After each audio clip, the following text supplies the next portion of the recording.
그릇이 깨어지면 그 그릇을 다시 붙일 수 있습니까? 물론 뭐 붙일 수는 있죠. 요즘 본드가 잘 나오니까. 그러나 이전과 똑같은 모습의 그릇은 아닙니다.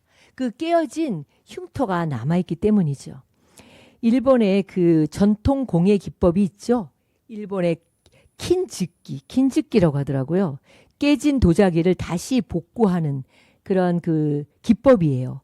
그래서 킨이라는 것은 일본어로 금이란 뜻이고 츠기는 이어붙이다라는 뜻을 가지고 있어요. 아무리 아름다운 도자기도 깨어지면 쓸 수가 없습니다.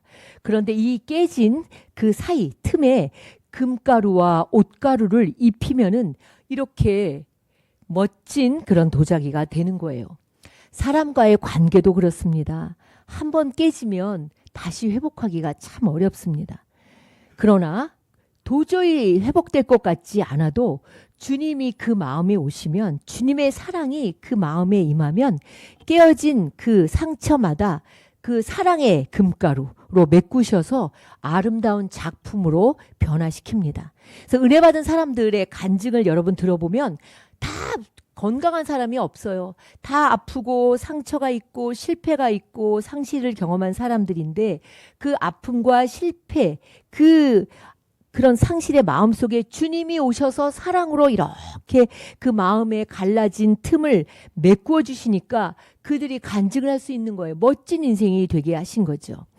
오늘 요한복음 21장을 제가 읽었습니다. 거기에 등장하는 사람이 베드로입니다. 베드로는 누구냐면 안드레의 형이에요. 그리고 예수님의 수제자였어요. 수제자가 뭐예요? 1등 제자죠. 첫 번째 제자예요. 성격은 급하고 변덕스럽고 생각보다 먼저 행동에 앞서서 늘 실수를 많이 하던 그런 사람이었습니다. 베드로가 요 앞에 요한복음 18장을 보면 주님이 잡혀간 대제사장의 뜰에서 날씨가 추웠나 봐요.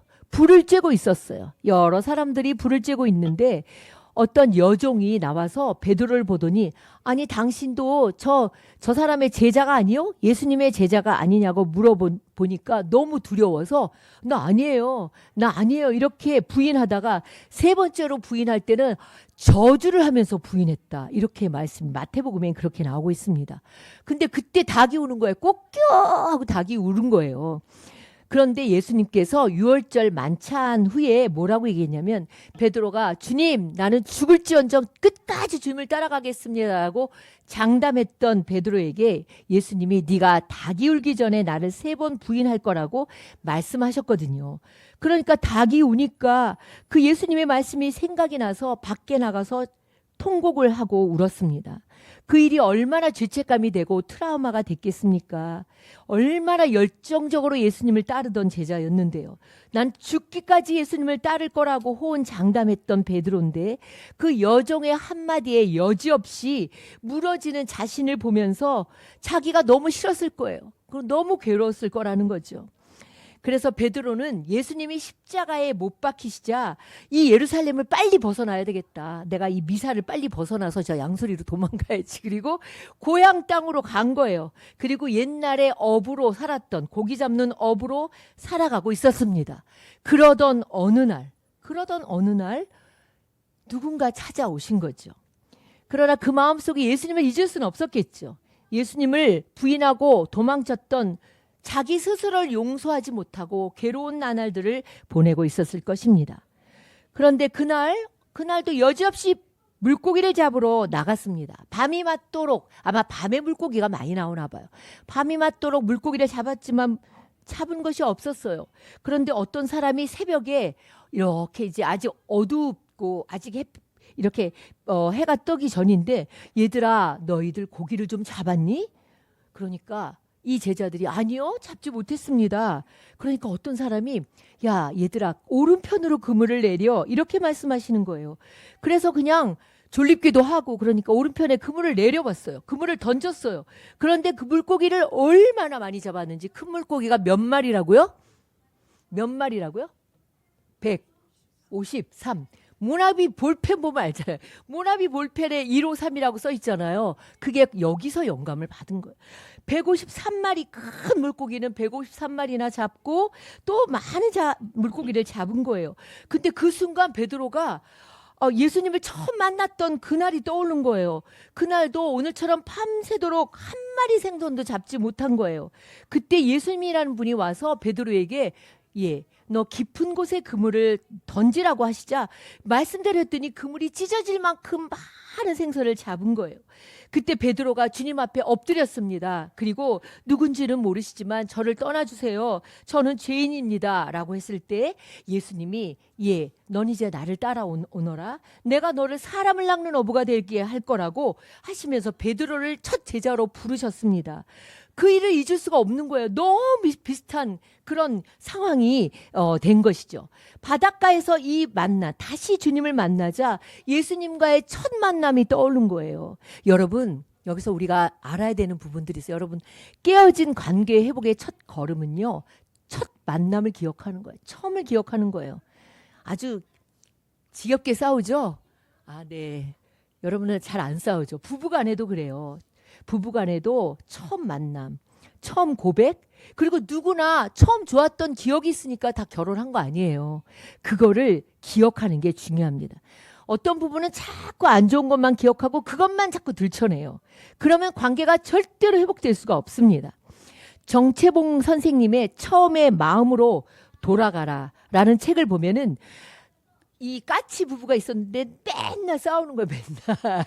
그래갖고 산도사 까치 안 되겠다 여보. 우리 산도사 까치한테 가서 좀 물어보자고. 어떻게 해야 우리 부부가 좀 이렇게 관계가 좋을 수 있는지 물어보자고 간 거예요.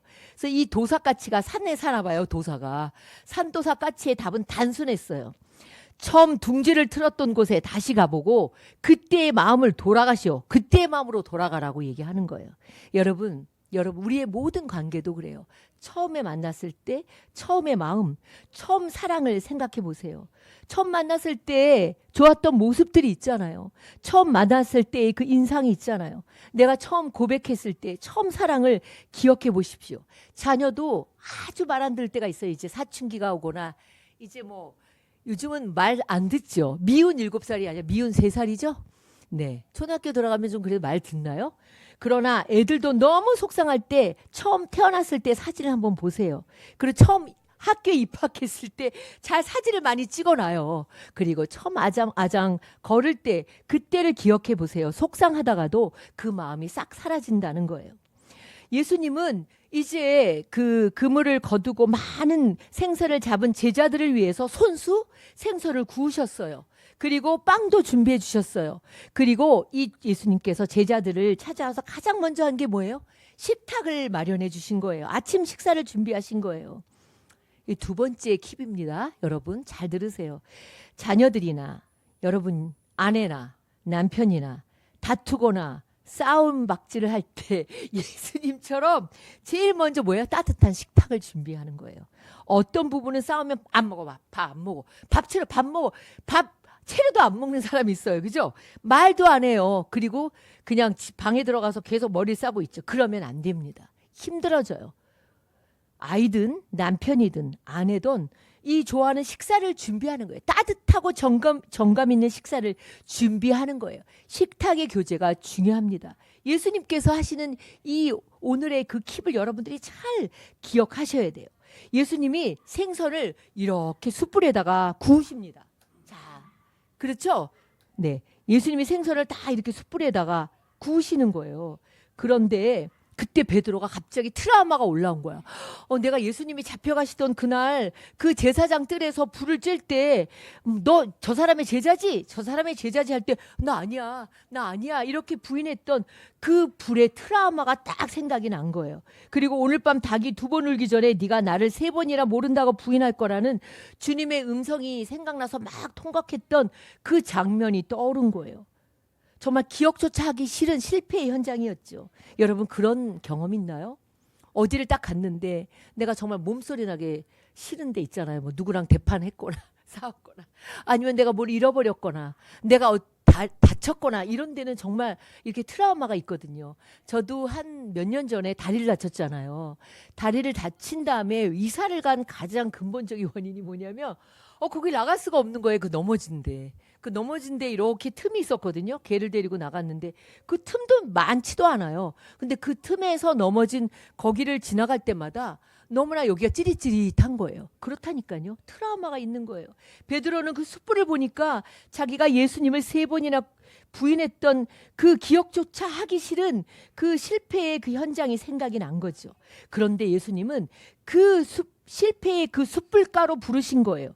이 생선을 굽던 이 숯불과 이 제사장의 뜰에서 모닥불의 그 불과 원어가 똑같아요. 안트로키아라고 원어가 똑같아요. 그러니까 그 불 주변에서 있었던 그날 밤의 사건은 베드로에게는 기억조차 하기 싫은 실패의 현장이었지만 예수님은 베드로를 다시 그 숯불가로 부르셔서 예수님이 베드로 마음속 깊은 곳에 있는 그 예수님에 대한 죄책감, 그 모든 트라우마를 이렇게 회복하기 위해서 부르신 거라는 거죠. 주님은 그 숯불을 통해서 베드로 마음에 죄책감으로 인한 상처에 뭐를 했을까요? 아까 나오는 도자기 뭐죠? 여러분? 뭐예요? 일본에서 뭐죠? 긴즈키. 그 금가루로 사랑의 금가루로 메워주시기 위해서 그 숯불가로 부르신 거예요. 우리 삶에 말로 할 수 없는 상처들이 있습니다. 그 상처들은요 묻어둔다고 잊혀지지 않습니다. 가슴에 깊이 묻어두면요 그게 언젠가 살아가다가 나도 모르게 그와 비슷한 장면이 나타나면 확 이렇게 분노가 올라오는 거죠. 그래서 우리가 언제나 여러분이 기도할 때도 주님 앞에 내어놓아야 돼요. 그리고 주님의 그 사랑으로 나의 이 마음을 치유해 주세요. 이렇게 기도해야 되는 거예요. 그냥 와서 주님 제가 왔습니다. 자 안녕하셨어요? 안녕히 계세요가 아니라 주님 저에겐 이런 고민이 있습니다. 주님 저에겐 이런 남모르는 아픔이 있습니다. 말 못할 아픔들이 있습니다.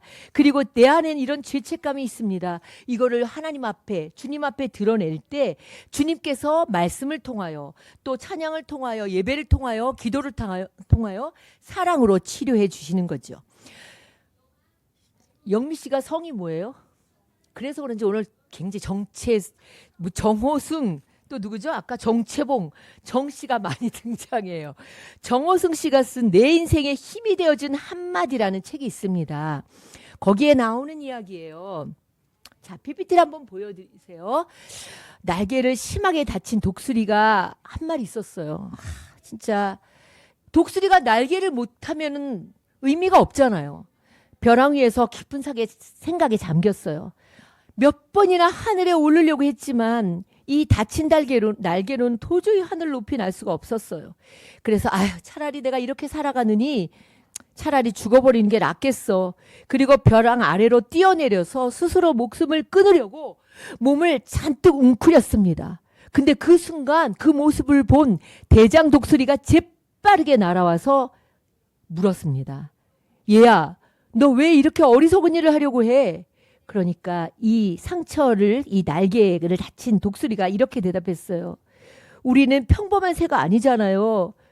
가장 하늘 높이 나는 새들 중에 왕이잖아요.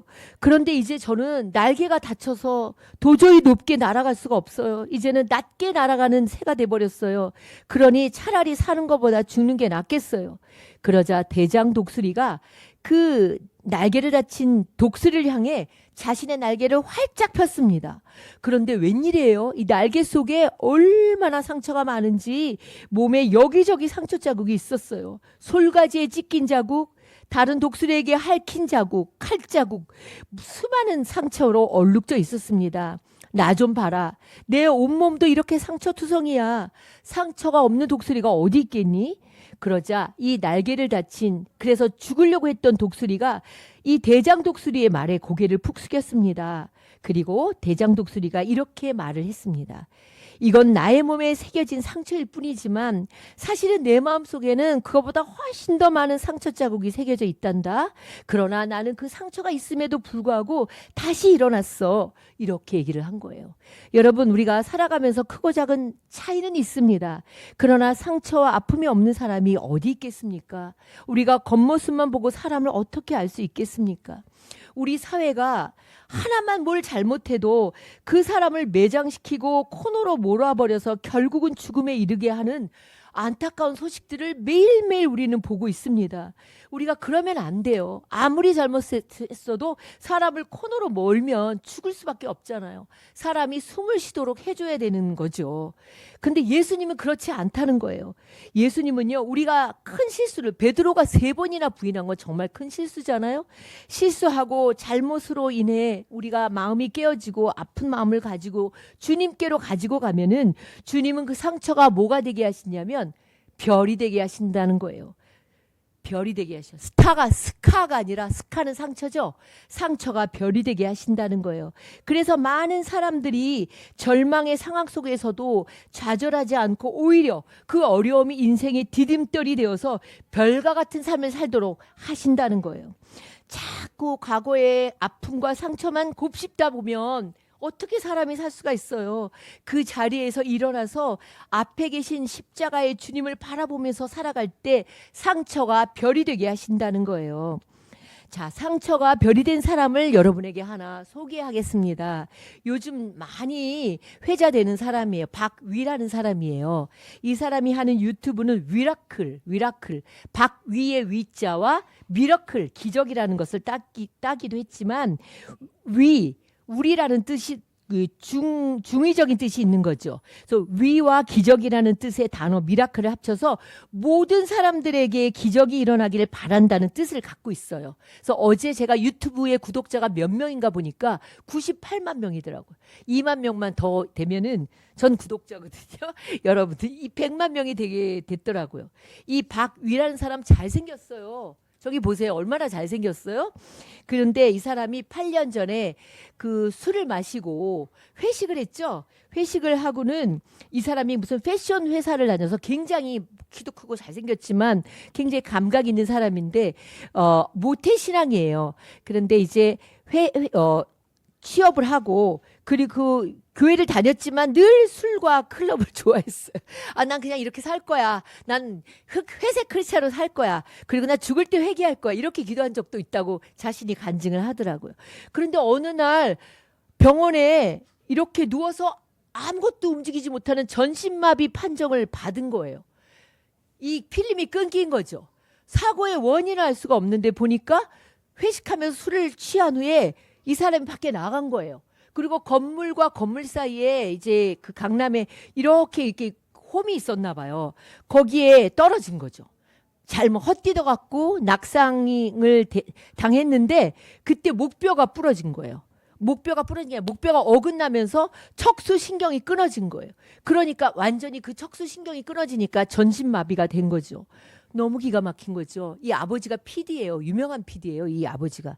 근데 이제 아버지가 그렇게 자기가 중학교 때는 아버지 나랑 교회 다니자 그래도 안 다니던 아버지가 그러고 있으니까 말도 못하고 여기 기도에 삽관을 끼고 아무 말도 하지 않고 누워있는 아들에게 와서 야 이제 너가 믿는 하나님 나도 이제 믿을게. 내가 기도할게. 이렇게 얘기한 거예요. 그리고 그 당시에 대학교 4학년이었던 남동생이 있었는데 얘가 휴학을 해버린 거예요. 우리 형을 위해서 간병인을 쓸 수는 없어. 그리고 대소변을 6개월 동안 간병을 한 거예요. 얼마나 감사해요. 가족들이 그렇게 다 이렇게 도와서 지금은 정말 이렇게 누워있지 않고 휠체어를 타고 굉장히 재활을 열심히 하는데 그때 이제 나중에 시간이 지난 다음에 동생한테 너에게 장애란 뭐냐고 물어봤더니 동생이 뭐라고 하냐면 형 장애란 우리 가족을 단단하게 묶어준 하나의 끈이라고 이렇게 이야기를 하는 거죠. 근데 이 박위 씨가 전신마비 상태가 돼서 병원 침실에 누워 있는데 자기가 가장 불행한 줄 알았는데 보니까 더 어려운 사람들이 병원에 많은 것을 알게 되었고 그래서 이 재활훈련을 마치면 꼭 기도실에 가서 기도를 했는데 처음에는 자신의 치료를 위해서 기도하기 시작하다가 나중에는 그곳에 있는 다른 사람들 위해서 중보 기도를 하기 시작했다고 합니다. 그러면서 뭐라고 얘기했냐면 예수님의 십자가의 고통에 비하면 난 아무것도 아닙니다. 내가 내 몸도 내 것이라고 주장하던 삶이었습니다. 이제는 그렇지 않다는, 내 몸도 내 몸이 아니라고 이제 고백을 하면서 하나님은 언제나 약한 자를 쓰셨다는 거죠. 다윗이 골리앗을 이기고 80세가 넘은 그 할아버지 모세가 이스라엘 백성을 이끌고 출애굽을 했듯이 내가 지금 전신마비가 돼서 열심히 재활하고 살아가는 것을 누군가는 보고 힘과 용기가를 낸다면 나도 하나님 앞에 조금 그래도 그 도구가 될 수 있다는 것이죠. 그리고 뭐라고 얘기하냐면 스스로 할 수 없는 것이 아무것도 없다고 깨달으니까 하나님께서 나 같은 사람도 도구로 사용하신다는 거. 옛날에는 잘생기고 너무나 막 멋지게 하고 다닐 때는 하나님이 나를 사용하시지 않았는데 지금은 이제 내가 아무것도 아니라고 생각하는 그때 하나님께서 나를 도구로 사용하신다는 거죠. 그러면서 간증의 마지막에 뭐라고 얘기하냐면 여러분 중에 혹시 지금 고통 가운데 있습니까? 그렇다면 아마 하나님이 여러분을 쓰시려고 하시는 뜻인지도 모른다고 이렇게 얘기를 합니다. 그리고 결혼했어요, 작년에. 그 누구죠? 시크릿이라는 그 걸 둘이 하는 그 가수 송지은하고 결혼했는데 새벽기도 가다가 만났죠. 새벽기도 가다가 만나가지고 둘이 저 밑에 있는 그 사람이 아내예요. 근데 보세요. 사진을 찍어도 서서 찍지 않잖아요. 눈높이를 누구한테 맞췄어요? 눈을? 남편한테 맞췄잖아요. 그래서 그때 그 결혼식 하는 장면을 제가 유튜브로 보니까 너무나 많은 사람들이 와서 축하해주고, 그리고 그때 그 베이직교회 조정민 목사님께서 아주 임팩트 있게 5분도 안 되는 주례를 아주 이렇게 하셔서 굉장히 참 은혜가 됐습니다. 여러분, 상처가 별이 된 거예요. 상처를 상처로 가지고 있으면 어떻게 돼요? 골마 터져요. 그러면 내가 병들어요. 내가 힘들죠. 상처를 주님께 갖고 나와서 그것을 기도하고 주의 사랑으로 금간 것을 이렇게 하나님께서 그것을 다 이렇게 만져주시면 별이 되는 거예요. 자, 다시 돌아가겠습니다. 말씀으로. 예수님은 자신을 모른다고 3번이나 부인한 베드로에게 3번을 물으세요. 뭐라고 물으시냐면 요한의 아들 시몬아, 네가 이 사람들보다 나를 더 사랑하느냐? 아니, 베드로의 본명이 시몬이에요. 예수님이 베드로란 이름을 지어주셨거든요. 베드로의 뜻은 반석이란 뜻이에요. 돌덩어리라는 거예요. 그렇게 든든한 믿음을 가지라고 지어주셨는데 그렇게 부르지 않고 요한의 아들 시몬아, 옛날 이름을 부르시는 거예요. 왜 그랬을까요? 베드로가 반석이지 못했어요. 그죠? 예수님을 부인하고, 그리고 반석 같은 믿음이 아니었어요. 그런데 예수님이 이제 그런 베드로를 책망하지 않으신 거예요. 그리고 다시 옛날 이름 시몬을 부르면서 너 처음부터 다시 시작할 수 있어. 너 요한의 아들 시몬아, 너 다시 시작할 수 있어. 이렇게 이름을 부르신 거예요. 그리고 3번 주님을 모른다고 부인한 베드로에게 3번을 책망하신 게 아니라 넌 정말 날 사랑하니? 사랑하니? 사랑하니? 라고 물으신 거예요. 여러분, 상처와 아픔은요, 다른 걸로 회복이 안 돼요. 사랑으로만 회복될 수 있어요. 예수님은 베드로의 실수를 묻지 않으시고 사랑을 통해서, 사랑의 고백을 통해서 그를 회복시켜 주셨습니다. 여러분, 사랑이 사람을 변화시키는 거예요. 주님은요, 지난날의 허물에 대해서 요만큼도 말씀하지 않으셨어요. 베드로가 숯불에서 주님을 부인했지만 주님은 숯불 앞에서 베드로를 회복시키신 거예요. 그러나 베드로가 그 부인하고 예수님을 이렇게 참으로 부인했던 것은 평생 품고 가야 할 흔적이에요. 아까 얘기했잖아요. 깨진 도자기가 아예 없어지는 게 아니죠. 흔적이지만 거기에 사랑의 가루로 이렇게 붙여주신 것처럼 이 베드로가 평생을 예수님을 부인한 것을 다 기억하면서 결국은 초대교회의 수장으로 있다가 그 네로 황제 때인가 기독교가 굉장히 핍박을 받을 때 로마로 다시 돌아가서 예수님이 십자가에 이렇게 달려 돌아가셨는데 내가 어떻게 똑같이 십자가에 달려 죽을 수가 있어. 나는 십자가에 거꾸로 매달려서 순교하는 자리까지 이르렀다고 합니다. 여러분, 사랑은 사람을 변화시킵니다. 트라피스트 수도회 출신의 사막의 성자라고 불리는 프랑스 신부 샤를르 드 푸코라는 사람이 있습니다. 트라피스트 수도원은 어떤 데냐면 봉쇄 수도원이에요. 한 번 들어가면 못 나오는 그런 수도회에 그 푸코라는 사람이 쓴 그 한 편의 시를 남겼습니다. 이걸 한번 같이 읽어볼까요? 자, 제목은 나는 배웠다입니다. 나는 배웠다. 다른 사람으로 하여금 나를 사랑하게 만들 수 없다는 것을, 내가 할 수 있는 일은 사랑받을 만한 사람이 되는 것뿐임을, 사랑은 사랑하는 사람의 선택에 달린 일. 사랑하는 사람에게는 언제나 사랑의 말을 남겨놓아야 함을 나는 배웠다. 어느 순간이 우리의 마지막 시간이 될지 아는 사람은 아무도 없으므로 두 사람이 서로 다툰다고 해서 서로 사랑하지 않는 게 아님을 나는 배웠다. 그리고 두 사람이 서로 다투지 않는다고 해서 서로 사랑하는 게 아니라는 것도. 두 사람이 한 가지 사물을 바라보면서도 보는 것은 완전히 다를 수 있음을 나는 배웠다. 사랑하는 것과 사랑받는 것을. 사랑받을 만한 사람이 되는 것. 여러분, 가정은요, 사랑하고 사랑받는 것을 배우는 작은 공동체예요. 교회도 그렇죠. 사랑받을 만한 사람으로 성장하는 것. 이것이 가정의 역할입니다. 가족은 서로를 이해해야 돼요. 그리고 서로 격려해야 돼요. 함부로 무례하면 안 돼요. 존중해야 돼요. 남편은 아내를 존중하고 아내는 남편을 존중해야 돼요. 사랑받을 만한 사람을 길러내는 것이 가정입니다. 그래서 가정의 언어는 뭐예요? 사랑의 언어여야 돼요. 부모가 사랑의 언어를 사용하면 자녀들도 역시 사랑의 언어를 자연스럽게 사용하게 됩니다. 비난하고 빈정대고 부정적인 언어, 남의 말하고 이러면 아이들도 자기도 모르게 젖어 들어가요. 그러나 감사한 말, 긍정적인 말, 그리고 솔직한 언어를 사용하면은 아이들도 자기도 모르는 사이에 그 언어가 젖어 들어가게 되는 거죠. 우리의 뇌는요, 자기가 자주 하는 말을 인식해서 습관이 된대요. 자기가 자주 하는 말이 이 뇌가 그것이 습관이 된답니다. 자기를 사랑하는 사람이 다른 사람도 사랑할 수 있는 거죠. 자신을 귀하게 여겨야 다른 사람도 귀히 여길 수 있는 거예요. 데살로니가 전서 1장 3절에는 그래서 사랑을 뭐라고 얘기하죠? 수고라고 얘기하죠. 수고. 주님은 그냥 사랑한다고 말하지 않으셨어요. 제자들의 발을 몸소 씻겨주셨어요. 부활하신 후에도 제자들을 찾아와서 생선을 굽고 빵을 이렇게 떡을 준비해 놓으셨습니다. 수고도 안 하고 희생도 안 하고 말로만 사랑한다고 하면 그건 진짜 사랑이 아닌 거죠. 사랑은요, 수고가 반드시 따릅니다. 김영석 교수 여러분 아시잖아요. 그분이 중앙일보의 백성호 기자라고 있어요. 우문현답이라는 그 칼럼에 쓴 거를 제가 봤는데 행복이 뭐냐고 물어봤어요, 이 기자가. 그러니까 두 가지를 말씀했는데 이렇게 얘기하는 거야. 이렇게 100살이 넘게 살아보니까 행복한 사람하고 행복해지기 힘든 사람들이 있다는 걸 두 가지로 얘기해요. 첫째는 뭔지 아세요? 여러분, 이런 건 여러분이 기억해 놓으시고 메모를 해 놓으시기 바랍니다. 뭐냐면 첫 번째로는 정신적 가치를 모르는 사람. 절대 행복할 수 없대요. 모든 것을 물질적 가치로 판단하면 절대 행복할 수 없대요. 가령 복권에 당첨된 사람이 있어요. 그 사람이 과연 행복할까요? 그렇지 않다는 거예요. 정신적 가치를 모르는 사람이 돈을 많이 갖거나 권력을 갖거나 명예를 가지면 오히려 그것이 칼이 된다는 거예요. 불행해진다는 거예요. 왜냐하면 그들에게는 만족이 없기 때문에 가지면 가질수록 뭐예요? 더 갖고 싶은 거예요. 항상 허기가 져요. 돈 한다는 거죠. 만족이 없다는 거예요.